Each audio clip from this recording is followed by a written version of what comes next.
I was elected in 2014, and I'm in my second term now. Just finished my first year.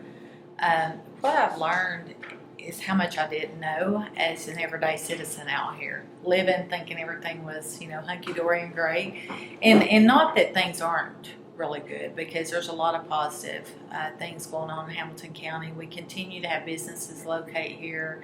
Our unemployment rate right now today is at its lowest it's ever been. We have businesses that are wanting to come here and thrive. Our housing market is booming. The only problem there is we don't have enough homes. And we just got some fabulous scores from our Department of Education. So there's a lot of good things going on, and I think that we are on the right track. My district is experiencing a lot of growth. And with that growth, there's a lot of challenges in terms of infrastructure needs and stuff like that, and just staying ahead of that growth and approaching the growth proactively is a challenge. But one thing I've learned since I've been elected is I didn't realize that our schools, when I got on the commission, I kept hearing that there was deferred maintenance of our facilities in terms of schools in the tune of $250 million.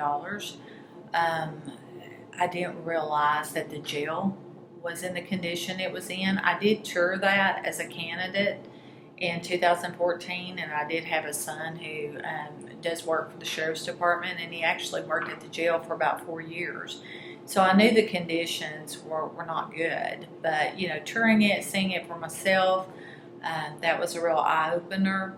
I didn't realize that we were dealing with this wastewater treatment plant issue that we're dealing with. So I guess that getting in office, being a representative, being privy to all this information and really digging in at a much deeper level, I have found that there's some needs, critical needs, that we're going to have to address. You've got two decisions. You either find solutions, figure out ways to address them, or you continue to kick the can. And what I believe is that we did not get where we are overnight.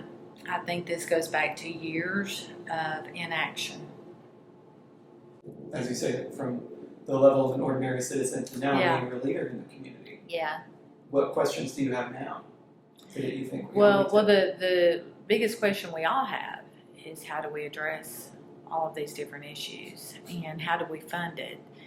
And I say this, and I'll say this right now: we can't tax our way out of it. We can't raise taxes every year to deal with these issues. If we do, we're going to put people out of their home and on the street, because there are people who really struggle and they can't afford more taxes. We got to figure out a more innovative way, in my opinion, of how we do fund. And what I am committed to doing for the next year, especially after getting through this last budget process, I've been in communication with my partner on the school board, Joe Wingate, who represents the 7th District like I do. I reached out to him and said, look, we've got to work together. If it means we identify these areas that are doing it right.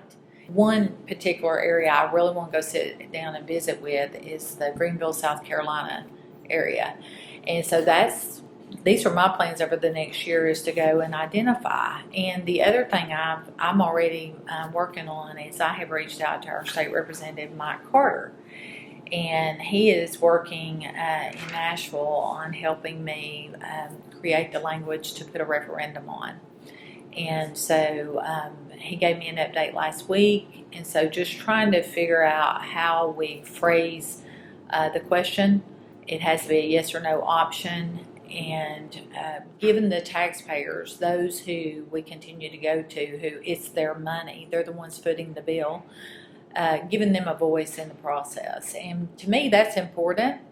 At the end of the day, we were elected to make the decisions, but the taxpayers are such a vital part of that. And what I heard throughout this last budget process, and I'm very engaged with my district, was, we're tired of you picking on the property owners. Why is it always a property tax increase? You've got a significant segment that's renting. Why not do a wheel tax? Why not do an increase in sale tax? And so all these things were said. So what I want to do over the next year is to really figure out, are there more innovative ways that we can generate funding to address these issues? And I'm not saying Greenville, South Carolina is going to be who we learn from, but anyone that is doing it more innovatively. And I just started diving into this. I know enough to be dangerous, but what I want to do is go and meet with them in person and ask questions and stuff. So I plan to arrange that, especially over the winter months when things slow down a little bit and we get a little break. So that's what I really, really want to do. And one example I'll share with you, Joe Wingate and I, I guess it was about 2 years ago probably, we knew we were going to be advocating strongly for a middle school in our district because of all the growth. And we knew that all of our schools were at capacity and we had to do something to address that growth. And so he and I went to Walker County. We went to I think it's called either Saddle Ridge or Saddleback Elementary. We went and met with the principal there and the guy over the facilities and talked to them just about how they're doing funding in Georgia. And of course, you probably know they have the East Gloss. So what they do is there's a project, there's a need. They put it out there, they share it with the voters and the taxpayers, and they put it on a referendum. And the project usually passes. And they get enough funding to do that project. And, my understanding is to do something like that, we would have to have laws changed at the state level. But to me, it's critical that we figure out what are our options and what are the best options, and how can we look out for the taxpayers. And I think in addition to all of that, not just the funding, the other issue and challenge is the trust factor. There's been a long history of just mistrust, and I'll use the Department of Education as an example. I will commend and give credit to Superintendent Brian Johnson. He's done a lot of things that previous superintendents that I've served with have not done, and that's engaged the community. I know that he has gone out to all districts, shared his vision, shared his plan. I think that's vital. That's how you gain trust. When you're willing to be accessible and get out and talk one-on-one with the folks and the taxpayers, I think that's how you gain trust. The other thing that he's really done that has impressed me is engage the business community and those that are creating the jobs and those that can tell him exactly what the needs are in terms of our workforce and stuff. And I think just the opportunities he's providing for our students, the Future Ready Institutes and everything he's doing, not every student wants to go to college. And so they need options of what can they do to go out and secure a job. And we want everybody to stay here, right? We don't want everybody to move away. We want everybody to stay right here in Hamilton County. And so I think that all that he's doing is something that, we've not seen. And I want to continue to support him in that while we may not agree on everything and all that. And I've told the superintendent, in terms of funding, I commend him. His job is to advocate for the needs of the school. And if he feels like it's funding, that's what his job is. But I've told him, Rome was not built in a day. And obviously we did not get here overnight. Everything I shared with you, the $250 million in deferred maintenance, which we now know after a very in-depth facilities assessment, now we're seeing a price tag of $1.4 billion. We're not going to, like I said earlier, we're not going to be able to tax our way out of that. We would put people out of their homes. Finding creative ways to raise revenue, and also find creative ways to bring down that $1.4 billion total. Absolutely. Of course, that's only the total if all of the existing school buildings and the existing school programs were brought up to code. Exactly. In the next several months, as that is developed into a full master plan, is that an opportunity to, or a mandate to rethink the local education system as a whole? Well, how broad do you think this process should be? Well, let me say this. I've got to stay in my own lane, number one. okay? The commission is the funding body. A lot of people do not understand that. They're going to come to us for funding for whatever the plan is. The school board and the superintendent and all those involved are going to have some very, very tough decisions.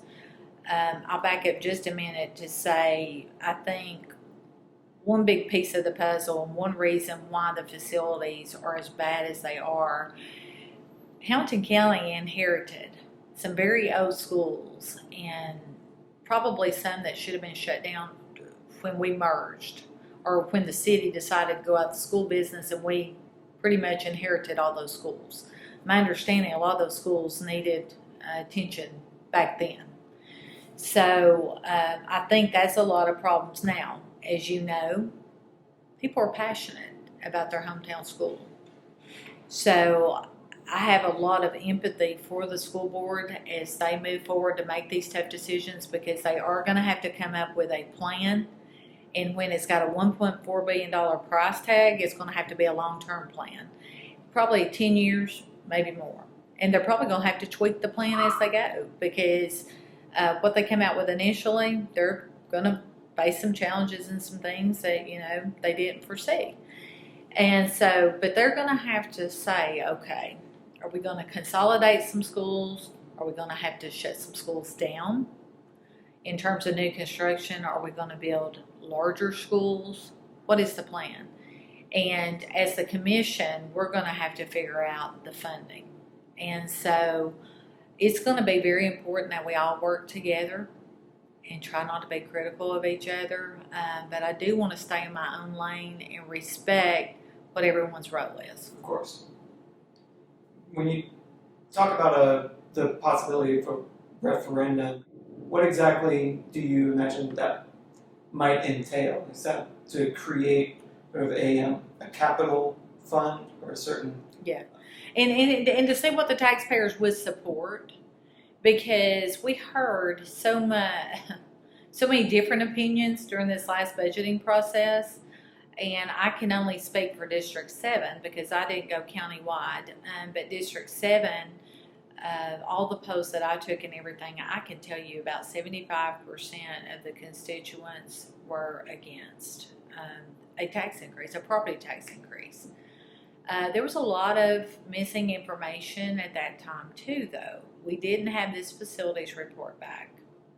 We didn't have test scores back. What I have told the superintendent is I want him to come to one of my community meetings. I'm very engaged with my district. I do quarterly meetings with my constituents to talk about everything going on, everything specifically in District 7. We update them on education. We update them on public safety. We even have a meeting where our state representatives come in and they share things going on at the state level or things they're going to be dealing with in the next session. So for anyone that wants to be involved and informed, they have an opportunity in District 7. And what I have shared with the superintendent is going back before this information had come in, I said, I want you to come to one of my community meetings. And I want you to be very transparent, open, and candid with the folks of District 7. And if the test scores come back and there's been a lot of improvement and growth, share that. Show where we were, what you've been able to accomplish. Continue that momentum of gaining that trust. That's so important. That's a big, important piece of all of this. And then share the facilities. But I think, too, that in addition to sharing that, you've got to share some vision of how you're going to address that as well. And so I hope that when he's ready that we have a meeting, I hope sooner rather than later, and start that conversation. And what I'm thinking in terms of a referendum, what you were asking is, let's share all this information and let's see what the taxpayers say. Okay, is the question. You don't want to give any funding at all? Yes or no? You're up for funding knowing there's improvements being made and a plan to address the facilities. Is it a wheel tax?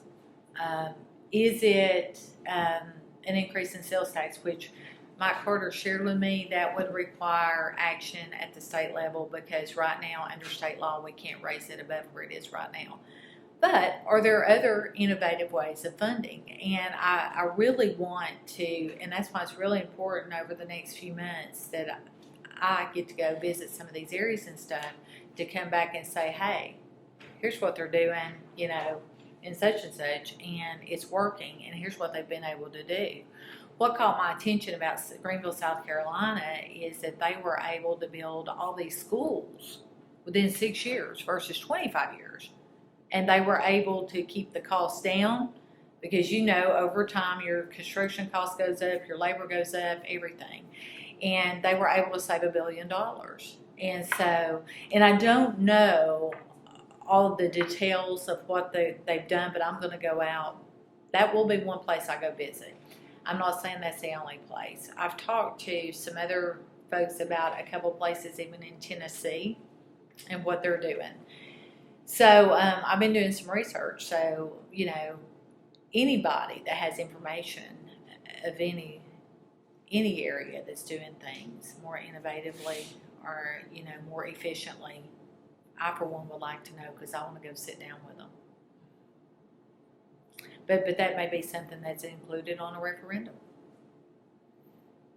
On the question of public trust, during the debates around the school budget, and since then, your colleague, Commissioner Boyd, has talked about central office and Monty Oaks as being where the trust is broken. And certainly during the public statements in the debate, there are a lot of people for, you know, cultural or moral grounds making serious allegations against the central office, misuse of public funds, or calling on Superintendent Johnson to resign. Have you heard any of that? Do you have any perspective on building trust in the community in that context? I don't think that's how you build trust, throwing out accusations and stuff like that. And I don't think we're going to get anywhere by pointing fingers and stuff like that. And it's going to take a true commitment from all involved to not do that.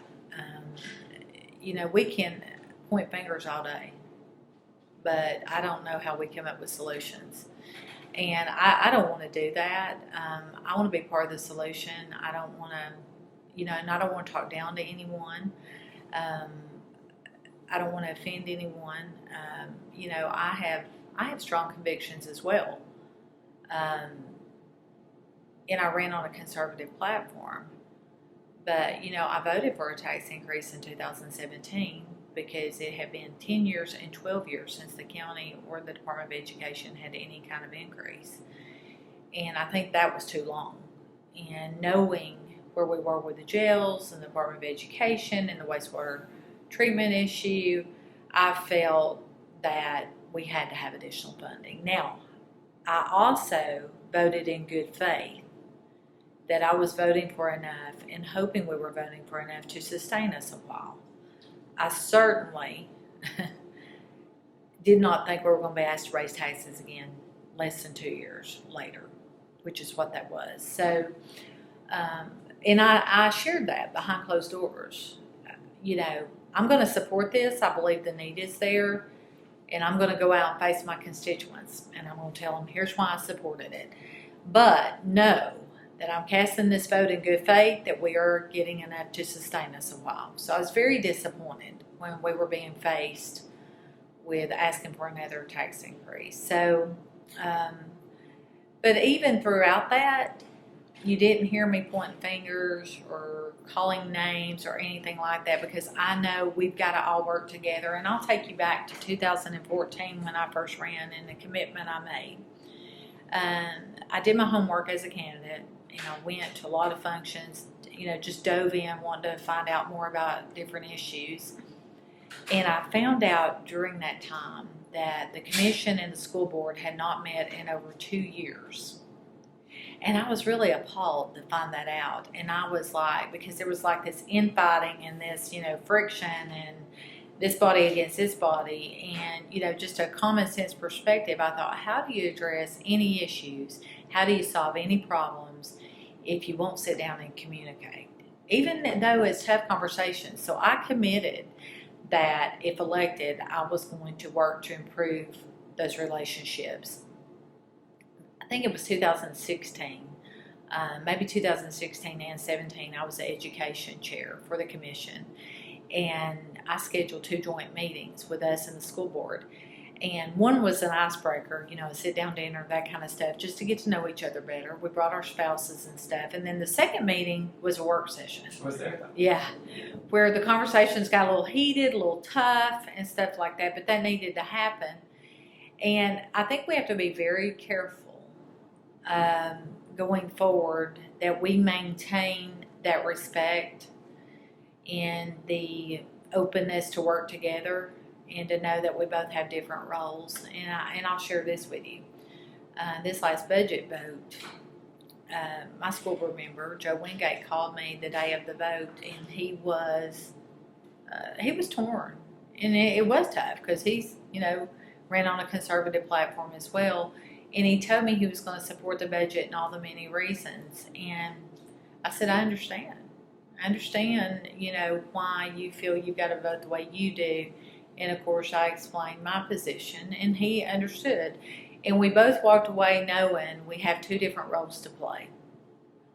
But no matter what happens at the end of the day, we're going to continue to work together, and we're going to continue to push things in a positive direction and push for improvement, and solutions. So that's what we did, and that's what we'll continue to do. And we were out the first day of the first week school open. He and I were out that Friday delivering our donuts and our coffee to our teachers and working together. We've had a lot of conversations, private conversations about things we want to do together going forward to address some of this. So, and the good thing is, I trust him. I know him as a person. I know where his heart is, and I trust him, and I think he would say the same thing about me. So we disagree, but we're very respectful, and that's what we've got to do. Back to your question about that. And the thing is, and I'll give Commissioner Boyd, since you brought him up, some credit. He dives in. He does his homework. He asks some tough questions, and that's good because that can get the conversation going. Talking about being a fiscally conservative, fiscally responsible county government. Right. And keeping the AAA bond rating is a very important thing. Right. And the concern with all of that may well be that what we're talking about are major investments that will need to be made, one way or another, in the next several years, especially if we're going to sustain this growth, going to serve even the existing needs of the community. Right. And how do we have these much needed conversations about public responsibilities, the public purse, when, I don't want to say anti-tax, but Well, I mean, you've got a segment of population that are never no new taxes, never no new nothing. And I mean, and you got to realize going into that you're going to have that segment. What you've got to do is come up with something that the majority can live with. And I'll tell you, what I have found, especially in District 7, a lot of my constituents are educated. They want quality of life.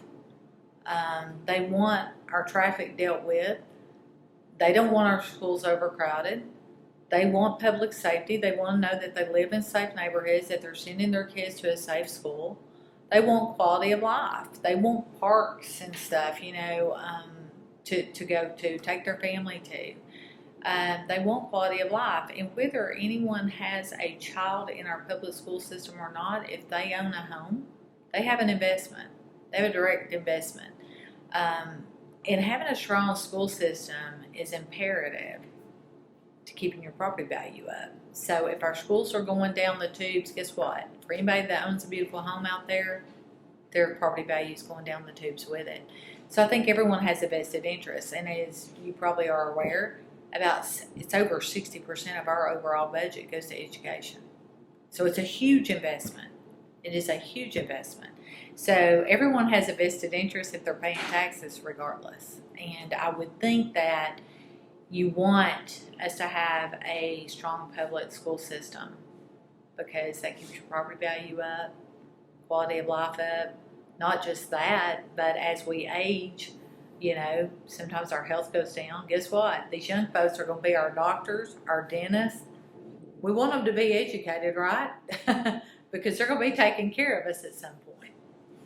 So I think it's important. And I think the majority of people know that. And I think what we're challenged with in terms of funding is coming up with something that the majority can live with and support. And that sets us up for success. Exactly. Going forward. Exactly. I don't think that was getting off track at all, but I want to bring it back. Yeah. Change the subject Okay. a little bit. Okay. Because one of the biggest questions that I've had lately, especially looking back on the last 5 years of growth, so many people moving here as new members of the community, that they're at different ends of the age spectrum. And a lot of people that come here to retire. Yeah. And a lot of young people who come here to start families or to find some opportunity that a bigger city might not have, or smaller city might not have. Yeah. I know that's in part your private business as well as when you're so in touch with what is the fastest growing district in the county. Exactly. So how do you see the way all of these people are, new community members are joining in, becoming part of these conversations, having a vested interest? Yeah. Well, I have an opportunity as a realtor, well, my other job of moving people in to Hamilton County every day. And we have those conversations, because people ask you, especially when they're buying a house. I want to buy a house that's zoned for a good school system.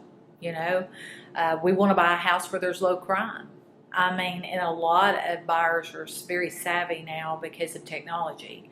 A lot of buyers do their own homework, their own research, and they come and they can tell you, this is the area I want to live in. I've researched, I've saw that these are the best schools.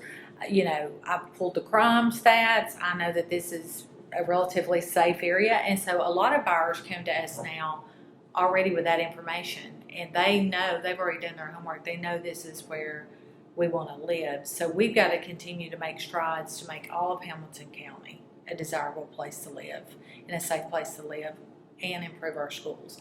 But you're right, District 7 and District 9, which is the East Brainerd, Ottawa, Collegedale, and Appleton areas, those areas are projected to get over 32% of all the growth for the next 10 years. And we're already experiencing this out here. You could go out here, because I've got, Westview Elementary, Appleton Elementary, and East Hamilton Middle High School within a stone's throw. And now we're about to have East Hamilton Middle in the mix as well, a fourth school. And you can come out here, thank God the times are staggered. We've addressed some of our challenges with the start times of the schools by staggering the times they start, but you can come out here and you can witness the growth, experience the growth just by driving up and down the roads, because you're going to get stuck in traffic. And so challenges going forward is East Brainerd Road is a state road. Ottawa Ringo Road, where all this growth is going on right now. If you go down Ottawa Ringo Road from the Catoosa County line to Appleton Pike, there's 7 or 8 subdivisions underway right now. It's about, I want to say, over 1,000 lots being developed on right now that we haven't even sold those homes yet. Those cars aren't even on the road yet. So we've got to work very closely with our state representatives and say, you've got to advocate and secure funding. Now, we've been told by TDOT they have secured the funding for the second phase of the expansion of East Brainerd Road and Ottawa Ringo Road from the Catoosa line to Appleton Pike. They have secured the funding for the design phase. But there's a couple of other phases after that, and we have to work together to say, hey, this is where the investment has to go. This is where the greatest infrastructure need is. And same thing with the schools. When East Hamilton Middle School opens in August 2020, which is when it's slated to open, it's going to house 1,200 students. So that's going to take some of the students out of the East Hamilton Middle High School now and alleviate some space. But I think immediately we're going to need, as these homes sell, more people move in, we're going to need another elementary school. So it's going to continue to be a good challenge. It's growing pains. And it's a good thing as long as we are being proactive in the growth and saying, okay, we've got a plan and we're going to try to keep up with our infrastructure as we develop. And that's going to be critical. And that's going to take stakeholders at the local level, city, city, county, state, and our Department of Education. They've got to know where the growth is, because they're going to be saying which schools we need to build and stuff like that. And we're going to say yes to the funding, yes or no to the funding. So everybody has to be at the table, and everybody has to be communicating, and we have to be addressing our challenges. And I am a little more tuned in with the challenges out here because I'm in it every day. We've got zoning case after zoning case and all that. And I tell folks, it's great that everybody wants to live out here, because guess what? Because they're choosing your community. We have something to offer, which means your property value continues to go up. But to get more people involved, we've got to do that, especially young folks. It is very disheartening to see what low turnout we have when there's an election. And, my kids, they're 26, 27, 28. They were taught when they turned 18, they got their voter's registration. And they got up on the facts. They would watch, if it was a presidential election, they would watch the debates and stuff. And so they've been involved. Of course, now they've got a mom who's in politics. But it's important that we really show people how the decisions we make truly does impact their lives. And if you care about the decisions being made that affect you, you need to go to the polls and vote. If you're passionate about something, you need to let your voice be heard, and there's no greater way than to cast a vote. So I think that we've got to, as people move in, we've got to talk to them about all the great things going on, some of the challenges, encourage them to get involved, and especially to vote.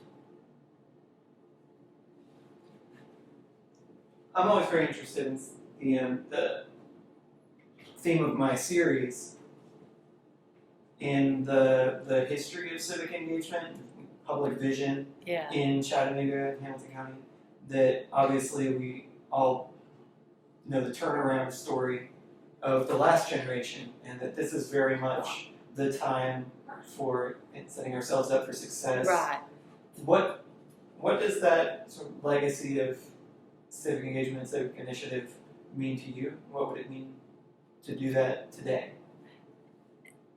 Explain your question. I'm not sure what you're asking me. I think of then. The Okay, story what are you talking about? In the 1980s, following the deindustrialization, rock bottom, it was very dirty, very shrinking economy here, shrinking population. And that we were able to turn around so that you can draw a straight line from the Aquarium to the Volkswagen improvement. And now, as we were saying, 10 years later, needing to really set out, if not a vision, at least the infrastructure, so that we have solid ground for the next generation. Yes. And I think about that as a huge opportunity. It is. As much as it's a huge challenge. It really is. It is a huge opportunity. And it is an opportunity for those of us in office to really lead on the issue. And you're right. The strides that were made in turning our downtown around, and that have continued to be made. And just as you drive downtown and you see all the renovations of all the storefronts and the retail that's locating in, and even the homes, and if you look at what they're selling for, they're in North Chattanooga and some of those areas, it's booming. And that is coming out even into the suburbs. We're experiencing that same thing. But you're right, in order to keep things and the momentum going and things going in the right direction, we are going to have to address the infrastructure needs. We are going to have to address our workforce needs. Because if we don't, we're going to miss an opportunity. And things can get back over time to where they were. It's almost, we talk about all that good stuff on one hand, and then we talk about the proverbial can that's being kicked down the road when you think about the condition of the jail, our facilities, our school facilities, and our wastewater treatment issues. And you wonder, how did so much good happen, but this over here wasn't being addressed? And so I think we've got to keep this happening but we've got to address the challenge. And it's incumbent upon us to do it for the next generation and to leave a legacy as the younger folks come in and they get involved, that they can take the torch and run with it and continue the momentum. I think that's very important. And it is an opportunity. First on that, the civic engagement that will be so necessary, maybe the community meetings around this facilities report as it's developed into a master plan. Yes. And there's going to be at least one in every district, and I would love to know what you would want to see, any message in advance that you might have for your constituents ahead of that public meeting. Well, I want them to attend, and I want them to come and be a part of the process. You know, I shared with you that I have had quarterly meetings since I was elected. That was important to me. I ran on that in 2014, and our city council representative, Darren Ledford, came right alongside me once he was elected. We have joint meetings. We often have Joe Wingate come and do an education update too.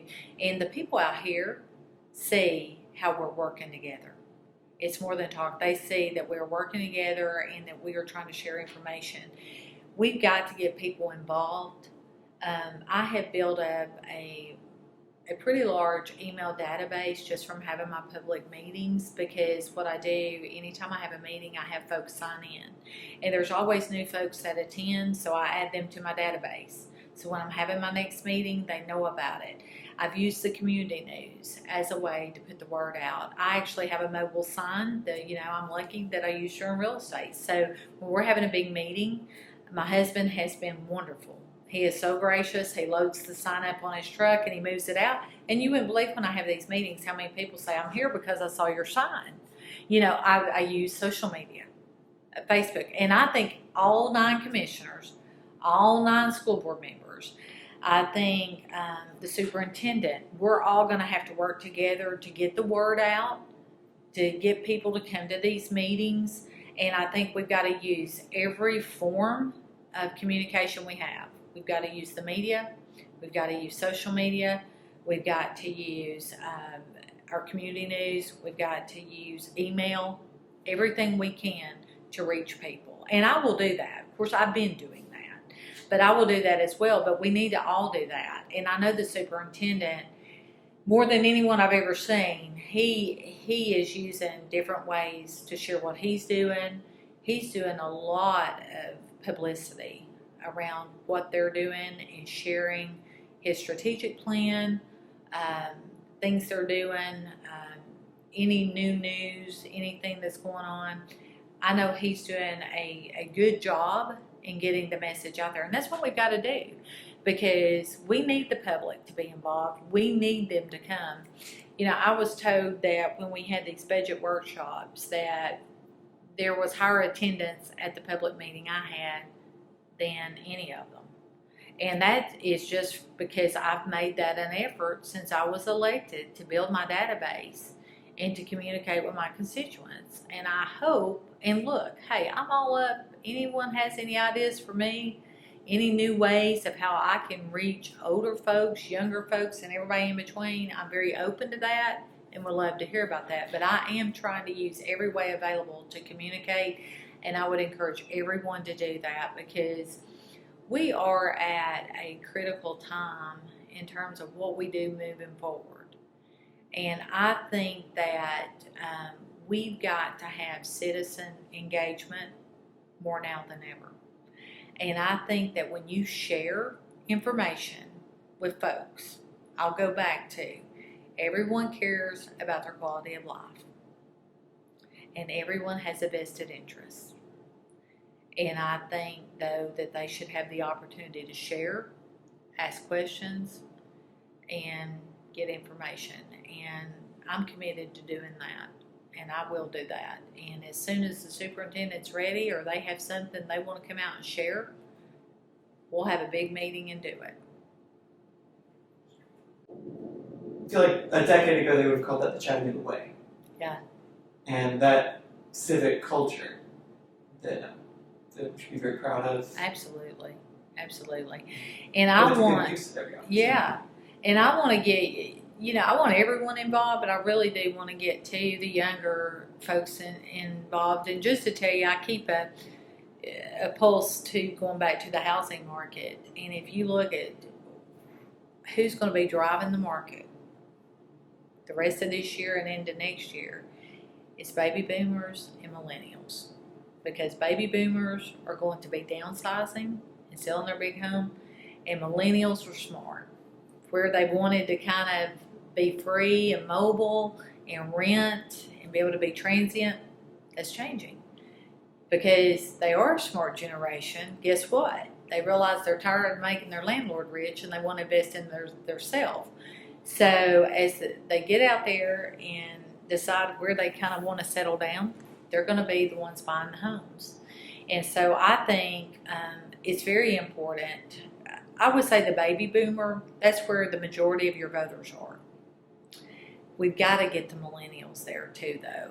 And we've got to show them why public policy and the decisions we make every day is so important and why they need to be involved, especially as they start buying homes and investing and settling down in their communities and stuff like that. And so that's very important to me. And having 3 millennials, it's also very important to me to leave things better for their generation and to leave a good legacy for them. 2 other questions. Sure. About the wastewater. Could you just explain for us why it is such an important piece of a future development? Yes. Well, there was a moratorium, and I'll speak out here specifically to our area. College Hill even put a moratorium just because of the issues going on with the city of Chattanooga and Hamilton County. On new building. Yeah, exactly. And so we couldn't build at certain points. And then you've got, I shared with you, 32% of all the growth is projected to come to District 7, District 9 over the next 10 years. So Ottawa. That's an area that a lot of this growth will go, and right now we don't have sewers, and we've already found that a lot of septic systems are failing out there, and some of the ground doesn't perk and stuff, so you got to have sewers in order to grow.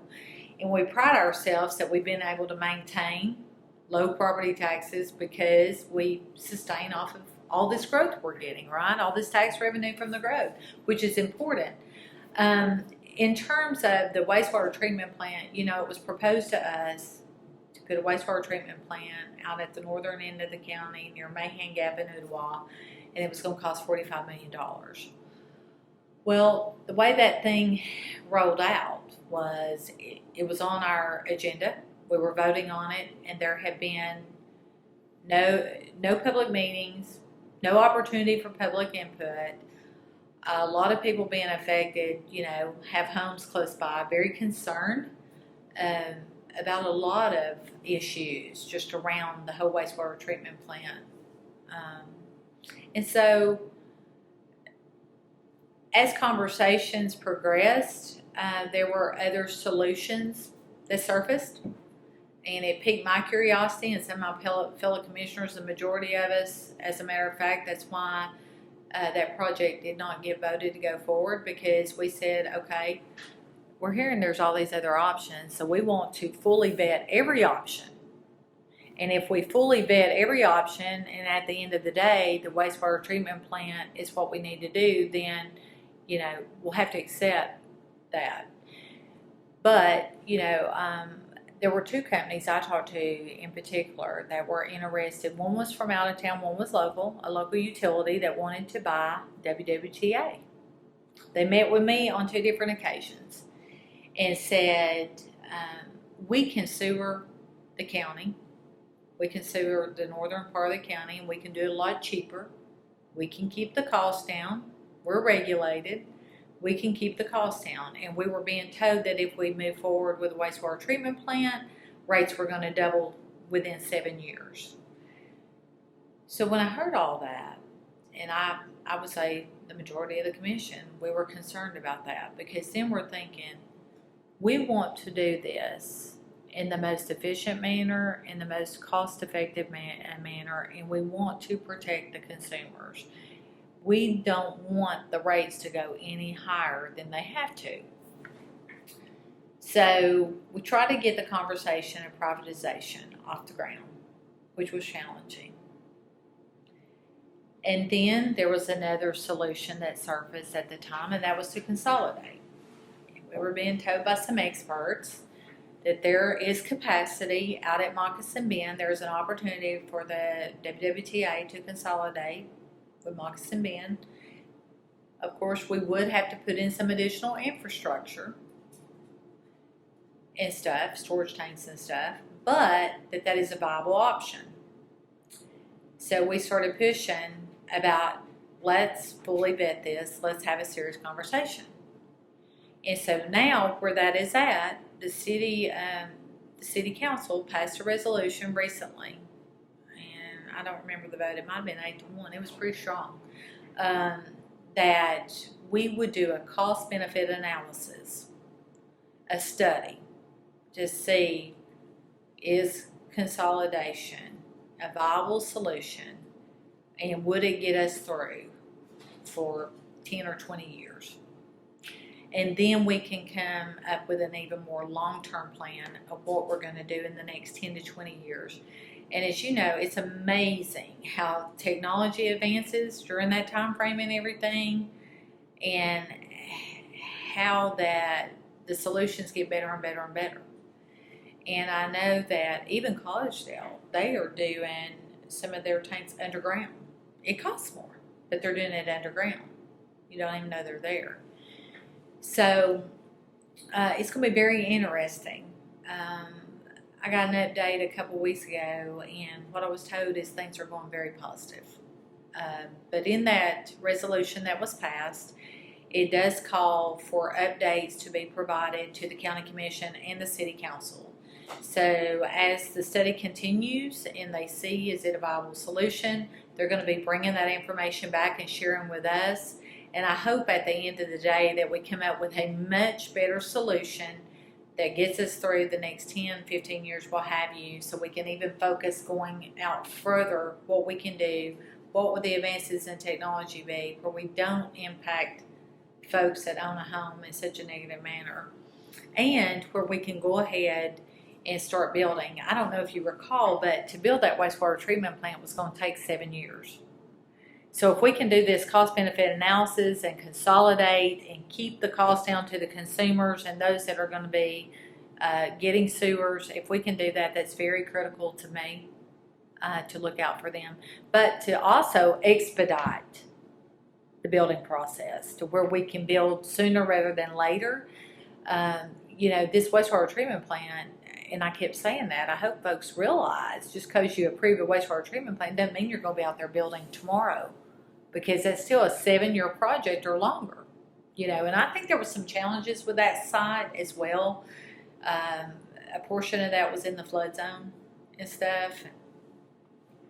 We were told there were some deed issues too. So my goal is at the end of the day, we come up with a better solution, a solution that keeps costs down, that'll be more efficient, and we can build sooner rather than later. And that's what I'm hopeful of, and the feedback I'm getting so far is very positive.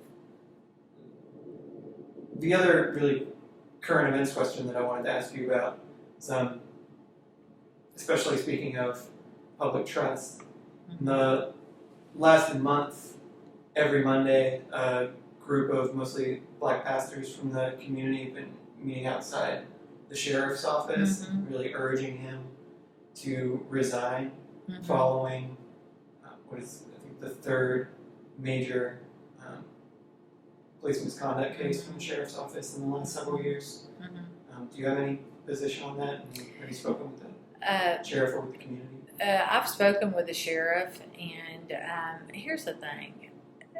These issues are under investigation, and I'm going to be very reluctant to make a decision. I've seen some of the videos and stuff like that, and some things I've questioned, but here's the thing, and I'll tell you, I support our law enforcement overall, I really do. My oldest son works for the sheriff's department. He worked at the jail for 4 years, and there are so many things that those officers go through that are never reported. And the challenges, they're grossly understaffed, grossly underpaid. I was very glad that in this budget that we passed that we were able to get them a significant pay increase, which was long overdue and probably still not enough. And at the end of the day, I know the challenges that a lot of our officers face and what they're dealing with nowadays, and they need support. And what I'm hoping is because we were able to increase funding and stuff like that, that as the sheriff recruits new officers, whether it be, officers at the jail, deputies at the jail, police officers that are going to work the streets, or school resource officers, that they are able to recruit and retain even higher candidates for these positions, better qualified candidates, and just a better pool of individuals, because now we can compete with some of these other areas. And I think that will help. I know they go through extensive training. I think that the training still has to continue to be a focus too. We have to make sure they're getting the training they need to make sure that they are equipped mentally, physically, and emotionally to face some of the things they're going to be faced with when they go, hit the street or the jail, whatever have you.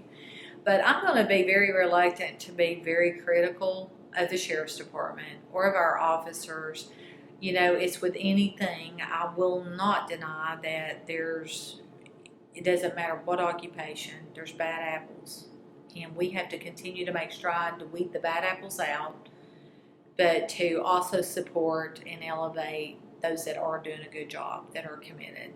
And that's probably going to remain a challenge for a while, but I'm very reluctant to be critical, especially why these situations are being investigated.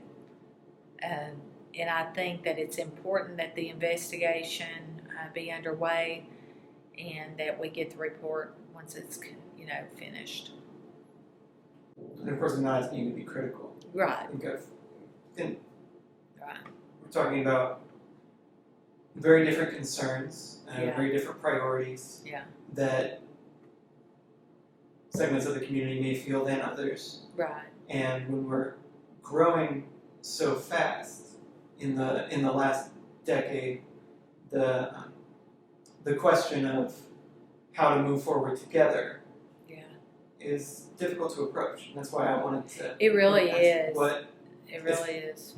This is really kind of in closing. What do you think, where polarization does exist, where this is in some ways a very divided community, but we do all have a vested interest, as you said, and we have an opportunity to really set ourselves up for a better future all the time? Well, what do you think might make the difference there? Well, we've got to continue to try to respect each other's opinion even when we disagree. And I think for the most part, the majority of us do. But let's be honest. Let's just be brutally honest here. You're going to have your naysayers on every side. That no matter what you ever do or what you ever say, you're not going to change them. And they are so stubborn in their beliefs that they're not going to have an open mind. And that's just the world we live in. And, everyone has their own hot button issue and thing they're passionate about. But I think, for the most part, we as a community, we are a collective community. We do want to collaborate. We do want to come up with solutions. We do want to say, hey, Hamilton County is the best place to live, work, and play.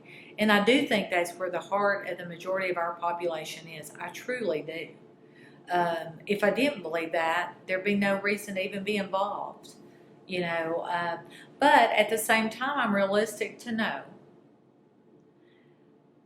there are individuals out there that do want to stir up strife.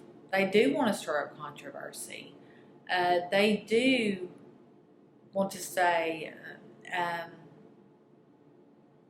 I guess in their own little bubble, And their goal's not really, or their intent's not really to come up with solutions. And you just got to know that. And you've got to win over everybody that you can. And you've got to, I think, here's what I'll say. For leaders, you lead by example. And I think when you lead by example and you don't just talk the talk, as a matter of fact, you do a lot less talking and a lot more through action. I think that when people see that, it's human nature to admire folks, to respect folks, to say, hey,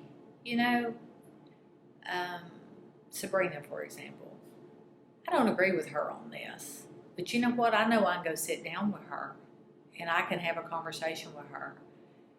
And we can agree to disagree, but she's not going to yell at me. She's not going to criticize me, and I'm not her. And I think as a leader, you lead by example, and that's how you win others over. And we have got to, those of us that are in these positions and we're making these critical decisions every day, we've got to continue to try to win folks over. And there's going to be times when the naysayers try to dominate the conversation, that we have to stand against that too. Because there's always been troublemakers. There's always going to be troublemakers.